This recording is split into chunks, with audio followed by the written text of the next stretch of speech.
Masih belajar bersama di tema 8 subtema 1 pembelajaran kelima, daerah tempat tinggalku. Pada kesempatan hari ini kita akan melaksanakan kegiatan pembelajaran subtema 1 pembelajaran kelima. Namun jangan lupa untuk like, subscribe, dan share. Keluarga besar Beni berasal dari Medan, Sumatera Utara. Namun ayah dan ibu Beni merantau dan menetap di Jakarta. Ada juga paman Beni yang merantau ke Jambi. Paman Beni bernama Tagor. Tahukah kamu Pulau Sumatera? Nah, inilah Pulau Sumatera. Yuk kita mengamati Pulau Sumatera berikut. Lingkarilah letak tempat tinggal Paman Togar di Jambi.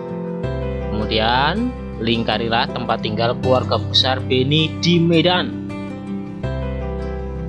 Kita lihat.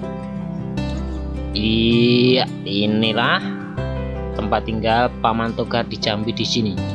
Kemudian keluarga besar Beni di Medan di sini. Nah, carilah gambar peta Indonesia. Kemudian lingkarilah letak daerah tempat tinggalmu. Beni dan keluarga mengunjungi Paman Tagor. Paman Tagor tinggal di Jambi. Rumah Paman Tagor di lingkungan perkotaan. Meskipun di kota, lingkungan rumah Paman Tagor bersih dan asri. Masih banyak pohon di lingkungan tempat tinggal Paman Tagor. Paman Tagor tinggal bersama istri dan kedua anaknya. Anak Paman Tagor bernama Gultom dan Puspa. Nah, amati gambar di atas, identifikasi keragaman karakteristik individu pada gambar di atas. Tuliskan hasilnya pada kolom berikut. Kemudian pada pembelajaran sebelumnya, kamu telah mempelajari tentang keragaman karakteristik individu.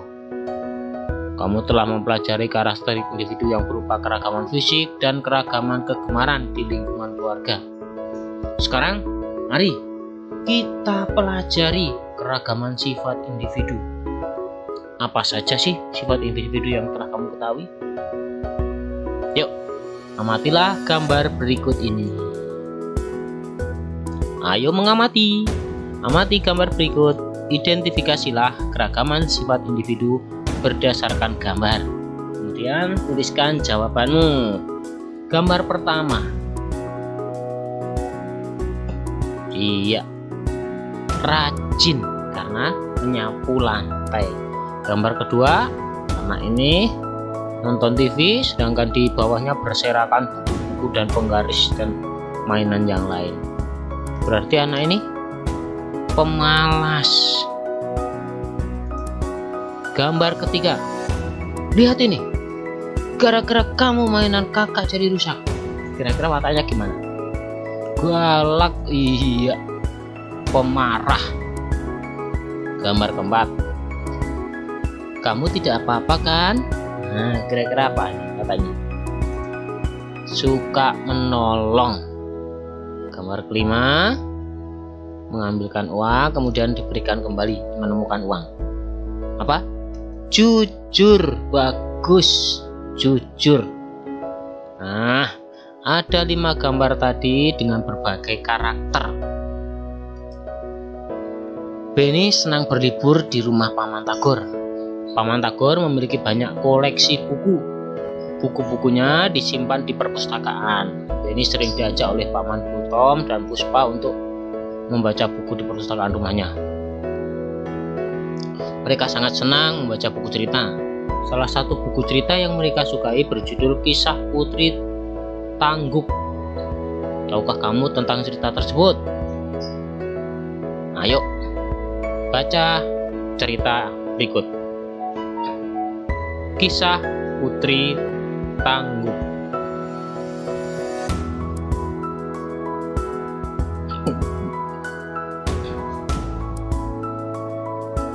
Putri Tangguk tinggal bersama suami dan ke-7 anaknya di daerah Jambi. Putri Tangguk memiliki sepetak sawah yang ditanami padi. Anehnya, setiap selesai panen, padi yang selalu muncul dan siap untuk dipanen kembali. Bahkan, ketujuh lumbung Putri Tangguh hampir penuh untuk menampung hasil panennya. Saat panen terakhir, Putri Tangguh mengajak suami dan semua anaknya ke sawah. Mereka memasukkan hasil panen ke dalam gerobak. Panen sudah selesai. Sepertinya persediaan padi kita sudah cukup untuk beberapa bulan, kata Putri Tangguh. Kemudian mereka mendorong gerobak bersama-sama.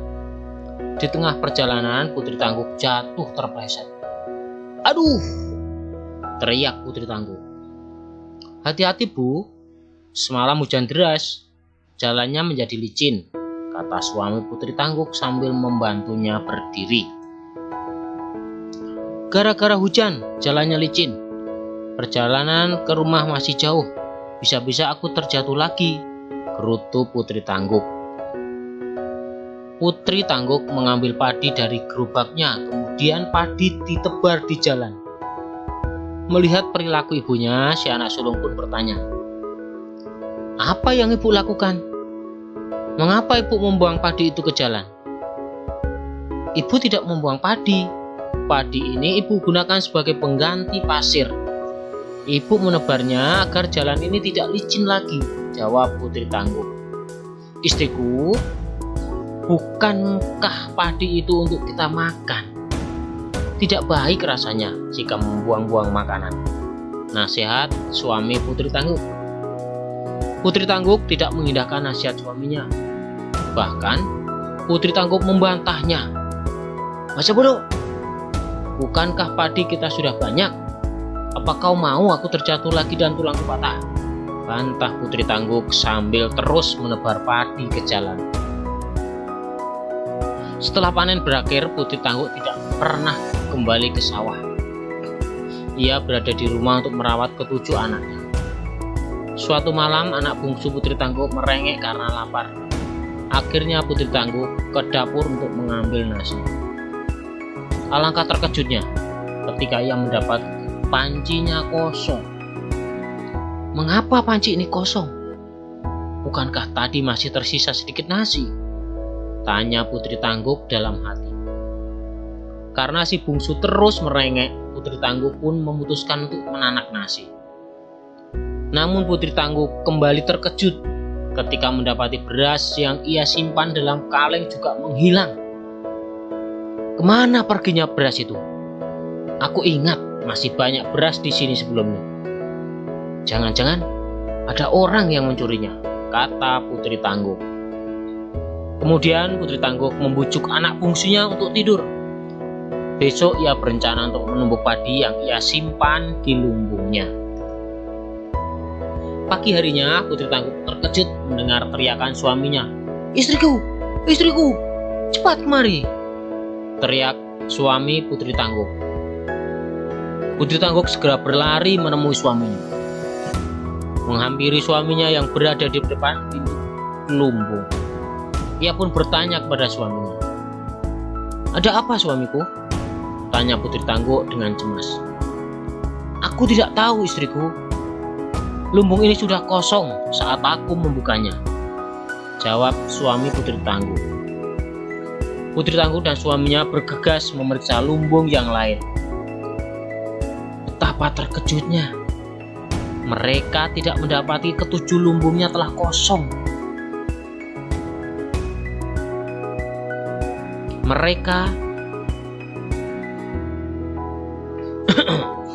Betapa terkejutnya mereka ketika mendapati ketujuh lumbungnya telah kosong. Putri Tangguh pun menangis. "Apa yang terjadi padaku? Tadi malam nasi dan beras hilang. Sekarang padi di lumbung juga ikut hilang," jerit Putri Tangguh. "Jangan cemas, istriku. Bahkan kita masih memiliki sawah. Besok kita ke sawah, siapa tahu padinya telah menguning," hibur suami Putri Tangguh. Keesokan paginya, Putri Tangguh mengikuti suaminya ke sawah dengan cemas. Setibanya di sawah, tangis Putri Tangguh semakin keras karena mendapati sawahnya telah berubah menjadi semak belukar. Putri Tangguh menangis seharian, bahkan ia tidak mau pulang dan menunggu sawahnya hingga tertidur. Dalam mimpinya Putri Tangguh didatangi sekumpulan padi yang dapat berbicara. "Hai Putri Tangguh, inilah buah dari kesombonganmu. Masih ingatkah engkau ketika membuang kami ke jalan?" tanya padi-padi itu. "Kau telah menghina kami. Kau telah menjadikan kami pasir untuk alas jalanmu. Kami dipanen untuk dimakan, bukan untuk dibuang sembarangan. Dengan membuang kami, berarti kamu tidak membutuhkan kami untuk makananmu," kata padi-padi itu lagi. Putri Tangguh hanya bisa diam dan tidak menjawab. Ia menyesali kebodohannya. Ia pun memohon maaf kepada padi-padi itu. "Tak bisakah kalian memaafkan aku? Aku telah menyesal perbuatanku," kata Putri Tangguh sambil menangis.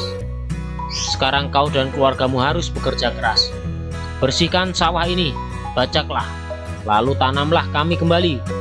Setelah 3 bulan, barulah kalian dapat memanen kami kembali," jawab padi-padi itu. Ketika Putri Tangguh ingin menjawab, ia tersentak bangun dari tidurnya. Putri Tangguh pun kembali pulang, kemudian ia menceritakan mimpinya kepada suaminya. Keesokan harinya keluarga Putri Tangguh bergotong royong membersihkan sawah dan menanam padi. Ia dan keluarganya merawat sawah dan menjaga padinya dengan baik. Mereka menunggu dengan sabar hingga padi yang mereka tanam siap dipanen. Putri Tangguh juga berjanji tidak akan menyia-nyiakan sebutir padi pun hasil panen dari sawahnya. Dalam cerita, terdapat tokoh yang memiliki sifat baik hati, seperti itu disebut dengan tokoh protagonis. Ada pula tokoh yang memiliki sifat jahat. Tokoh sifat jahat disebut antagonis. Tahukah kamu siapa tokoh protagonis dan siapakah tokoh antagonis pada cerita Putri Tangguh tadi? Yuk. Tokoh protagonisnya adalah tokoh yang memiliki sifat baik. Tokoh antagonis adalah tokoh yang memiliki sifat jahat. Yuk kita coba jawab pertanyaan berikut ini. Apa jenis cerita fiksi yang berjudul Kisah Putri Tangguh? Cerita rakyat atau legenda, karena cerita Putri Tangguh merupakan karya fiksi yang berkembang melalui mulut ke mulut, berasal dari daerah Jambi. Siapa tokoh dalam cerita Kisah Putri Tangguh? Putri Tangguh dan 7 anaknya serta suaminya. Siapa tokoh utamanya dan tokoh tambahan dan cerita? Tokoh utamanya Putri Tangguh, tokoh tambahnya adalah suami Putri Tangguh dan 7 anaknya serta padi-padi di sawah. Siapa tokoh protagonis dalam cerita? Jelaskan alasanmu. Tokoh protagonis adalah suami Putri Tangguh dan ke-7 anaknya, dan padi-padi di sawah karena merupakan tokoh yang baik. Siapakah tokoh antagonis? Tokoh antagonisnya adalah Putri Tangguh karena sombong, jahat, tidak bersyukur terhadap rezeki yang diberikan oleh Tuhan, sehingga dia jahat. Jadilah miskin, harus bekerja keras dulu. Nah, saat membaca di perpustakaan rumah, Gultom dan Puspa bercerita kepada Beni. Mereka menceritakan tentang kebiasaan ayah mereka, Paman Togar, yang dulu suka menggendong Gultom dan Puspa sambil menyanyikan lagu. Lagu yang dinyanyikan Paman Tagor berjudul Injit Injit Semut. Lagu tersebut merupakan lagu dari Jambi. Tahukah kalian tentang lagu tersebut? Ayo coba nyanyikan bersama lagunya ya. Injit Injit Semut ya. Nyanyikan lagu Injit Injit Semut bersama temanmu ya. Bagaimana cara menyanyikan dengan benar? Bernyanyi dengan baik membutuhkan teknik seperti intonasi dan tempo. Intonasi merupakan cara bernyanyi mencapai ketepatan bunyi tiap nada. Bunyi nada yang tepat akan menghasilkan suara yang tidak sumbang dan enak didengar tentunya.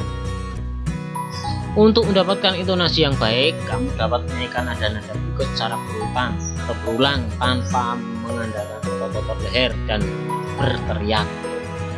Nada tersebut dapat dinyanyikan dengan tempo lambat, sedang, maupun cepat. do re mi fa sol la si do si la sol fa mi re. Do re mi fa sol la si do si la sol fa mi re do. Kecepatan lagu diukur dengan alat yang menggunakan disebut metronom atau disingkat MM. Metronom Melsel ini akan memberikan petunjuk seberapa cepat atau lambatnya lagu dinyanyikan. Sebagai contoh, lagu Timang-Timang Anakku Sayang terus dengan tempo andante. Kecepatan temponya adalah 72/76 MM atau metronom Melsel. Artinya lagu ini harus dinyanyikan dengan kecepatan itu ketukannya. Nah, tempo lagu dikelompokkan menjadi 3, yaitu tempo lambat, sedang, dan cepat. Lento, andante, dan allegro. Lambat itu sekitar 56 sampai 58. Sedang itu 72 sampai 76, cepat itu 132 sampai 138 tempo cepat. Amati lagu Insiden Jemut. Tinggi rendahnya nada dari notasi angka lagu di depan. Apa yang kamu temukan? Nah, nada rendah, nada sedang, dan nada tinggi. Pada nada rendah terdapat titik bawah setiap notasi angka, dan titik di atas menunjukkan nada tinggi. Iya. Apa yang kamu rasakan ketika menyanyi lagu tersebut? Jawabanmu, jelaskan. Senang karena baru tahu lagu ini ya. Betul. Apa saja lagu daerahmu yang kamu ketahui? Seperti misalnya Manuk Dadali. Nah, lagu Manuk Dadali adalah salah satu lagu bahasa Sunda yang berasal dari Jawa Barat. Arti dalam bahasa Indonesia Raya yaitu burung garuda. Lagu Manuk Dadali diciptakan oleh Sambas Manguntikoro, adalah seorang pria kelahiran Bandung 21 September 1976. Beliau adalah seorang penulis lagu bahasa Sunda. Tempo 4/4 agak cepat 90. Ya, yuk renungkan apa yang telah kamu pelajari hari ini. Apa keragaman sifat yang ada dalam keluargamu? Apa manfaat keragaman sifat dalam keluargamu? Pada pembelajaran 2 kamu sudah mencatat syair lagu daerah yang dinyanyikan oleh kamu. Sekarang mintalah kamu untuk mengajari menyanyikan salah satu lagu daerahmu. Selamat belajar, selamat menyanyikan lagu daerah. Jangan lupa like, subscribe, dan share. Terima kasih. Salam sehat selalu.